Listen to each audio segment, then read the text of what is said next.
Today, I'm going to talk about what leaving a relationship made me realize.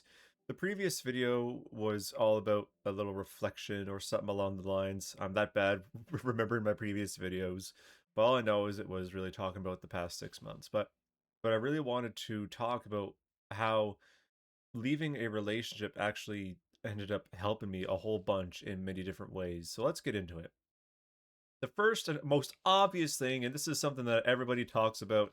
I mean, your supportive best friend is going to talk about this from the get go, and that is free time to focus on yourself. So, what does this really look like? It can mean a whole bunch of different things. The big one for a lot of people is being able to do like their hobbies. So, let's look at like gaming. Let's just say you were in a relationship and they didn't like video games, they wouldn't play games with you. Well, now you can actually do that. You can hang out with your friends, play video games, or you can go for walks. You can do all these other things that you couldn't have really done before, especially if they didn't really seem to reciprocate what you liked. And that's a big thing with relationships is finding somebody that will at least share at least one of your likes, because if you're just with somebody that doesn't like anything that you like, you're just going to waste your time. So big thing is to find somebody that shares common interests. A lot of other channels I've heard will say like it doesn't hurt to find somebody that has no similar interests, but in my eyes, you're running a gamble basically because you don't know for sure if it's going to work out in that way. Like there's a lot of factors that go into what I would consider the ideal partner, but interests are definitely at the top of the list of musts along with standards. But yeah, you need somebody that likes to go out and do things if that's what you want to do, or if you need to find somebody that wants to be more of a hermit, just to sit, play video games, just, I don't know, have dates at home, that kind of thing. Find somebody just like that, because if you find somebody that wants to go out and about, but you want to stay at home, well, that's going to cause a lot of problems. So, but being single gives you that time to actually focus on yourself and you have more time to do your hobbies, like I mentioned. Now, a direct follow up to that point is that more energy will go into your passions. So, think of what you like to do, things that are more like something that you really, really enjoy, something you want to do for the rest of your life. Video games could be another one of them. For me personally, it is YouTube. See, whenever I was in that relationship, I had actually created this channel towards the end of that relationship. I believe that this channel was born in September or October of last year. The thing is, though, is I uploaded, but it was very sporadic and I just was not consistent at all. I didn't really have the equipment at the time either. I was just running it off my laptop, but that's not the point. I was able to make videos just fine. So like my problem was the fact that I was basically at level 100 on a building and she was at level 5 maybe. And I was worrying about where she was heading, and because I care a whole bunch about people I meet, then I start to worry and it ends up distracting me from what I'm doing, which isn't really good. So I ended up losing sight of my passion and I couldn't keep up with it. It was so hard juggling this kind of a relationship and YouTube at the same time, especially with the amount of content that I wanted to roll out at the time. And I was still somewhat new, so that didn't help either. But it helps if you have that energy to focus on yourself.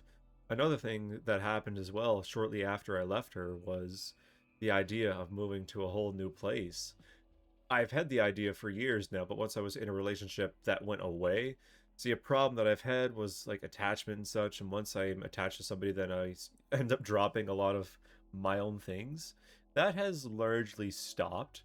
I still catch myself the odd time. I'm like, oh, well, easy now. Like, you have this goal that you want to do. And at the end of the day, there's more people out there. So focus on your goal before settling with somebody. So, and that's why I really believe that you shouldn't get into a relationship until you have yourself established. I hear all the time people saying, oh, but no, a relationship could solve my problems. I said the exact same thing, and hell, it made things worse after a while. It sort of acted like a band aid because, yeah, I was depressed and I was wanting to have that companionship. So it satisfied that part, but after a while, it fades away. The Goldilocks phase does eventually come to an end.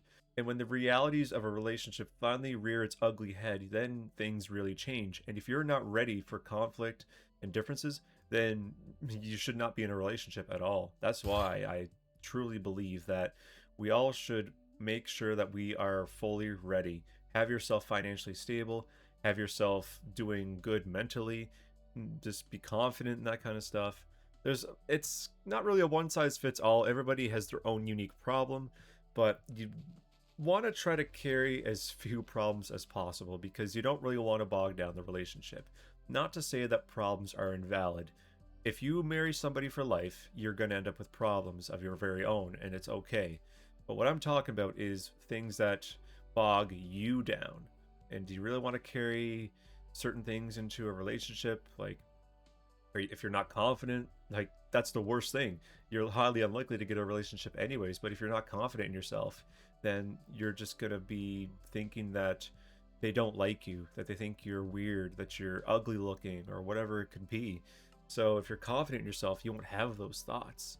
So we actually ended up tied into the next point, which is getting a period of time to work on yourself. So unfortunately, some of us do make the mistake of going into a relationship when we're not fully ready. I am a prime example of this. And I look back now and realize that because I was still dealing with some depression and anxiety and not knowing a lot of my problems with attachment and a lot of other things, I pretty much bogged down the relationship on my side. It takes two to tango, but I can admit that I had some problems that did bog things down. So what I really should have done was waited until I got here. Now, I'm a firm believer that everything happens for a reason, but I would say with this, it's good that I had that lesson. So just because you've been in a relationship doesn't mean like I hate you. If you weren't ready for a relationship but you went in anyways, then at the very least you can take that as a learning point and use that for the next relationship, or use that for your own self-improvement journey, which is paramount to a long-term relationship, because if you aren't doing well mentally, well, then it's just going to be a never-ending cycle, and you have to break that cycle. Another thing that I also found out that I was really starting to do was enforce my standards. And I'm going to list the standards because I want to lay them out and sort of put them out there. It's sort of just to affirm them in ways for me. And I'm also just kind of curious what people think, because some people will think that certain standards are completely bizarre and just completely unrealistic. But with a lot of my standards, they are completely realistic, and honestly, a lot of the world should be following it, in my opinion. But hey, we live in the 21st century where a lot of things are very messed up, so let's start listing. So let's talk about substances. So, drugs, no. Smoking, no. Vaping, no. Drinking, if you drink to get drunk, no. But socially, yeah. I mean, I think that it doesn't hurt to treat yourself every now and again, and I think that liquor and I think that alcohol is one of the lesser evils. But if you're drinking to get drunk, then that's just no, like that's basically substance abuse at that point if you're just running yourself into the ground like that. Another standard of mine is communication. Now, this one, I have to really explain the different pieces a little bit more. So, communication in a relationship, which I guess it's paramount to any relationship, but it comes down to like texting, comes down to get together. So, communication. Let's just use texting as an example, as I've dealt with this, and it's something that I absolutely despise when people don't really respect that standard, especially if I'm in a relationship with them. So, if you're going to be away for a while, then what I would honestly expect would be that you'd say, "Hey, I'm going to be away for a little while," or even a reply to what I just said. Like, if it's a friend, obviously, no, I don't want to hear when my friends are going to be away. I mean, unless we're really into a conversation or something like that, and if they suddenly disappear, if we're like on like a voice call or whatnot, if like, yeah, sorry, I had to hop off, blah blah blah blah. Yeah, yeah. But when it comes to relationships, I feel that it's absolutely important to inform your partner if you're going to be away for a while. Now, to some people, it may be like, oh, that's very controlling, but it's not really controlling when you're not asking for what exactly they're doing.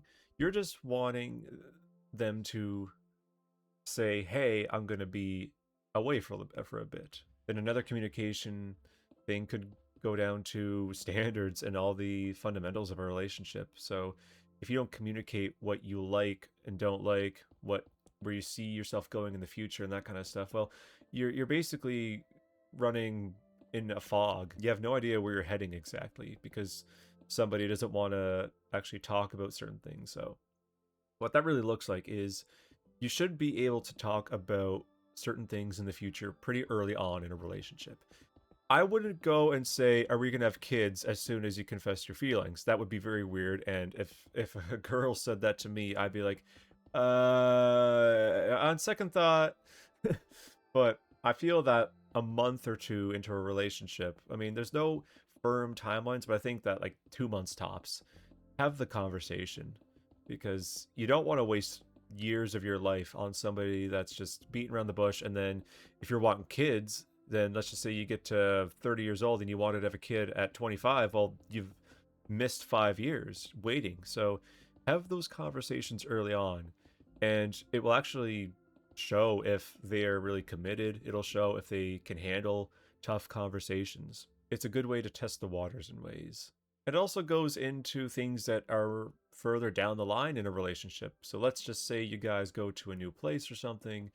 Let's just say you or the other person has like a sensory thing. If you don't like loud places, so let's just say really busy malls or arcades, then if you go there and you're done, you can say, "Hey, I didn't really like that." And that's also kind of something as well, is that if somebody is reactive, if they're going at you for it, well, then that's kind of on them. But there is a massive catch. If they go at you, but you've already gone to the arcade a few times, then it's more valid for them to get upset because they would much rather you say early on, "Hey, I didn't like the arcade," than go a few times, them thinking that you like it, and then all of a sudden you're like, "Oh, actually I don't like it."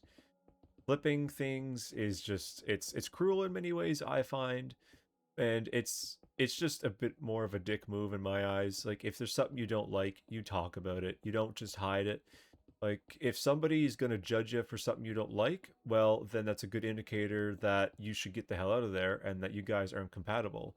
I should have done this sooner, and even there's been things the other way around that I can admit that there were things that weren't really communicated well, and I should have communicated sooner. I let fear get the best of me.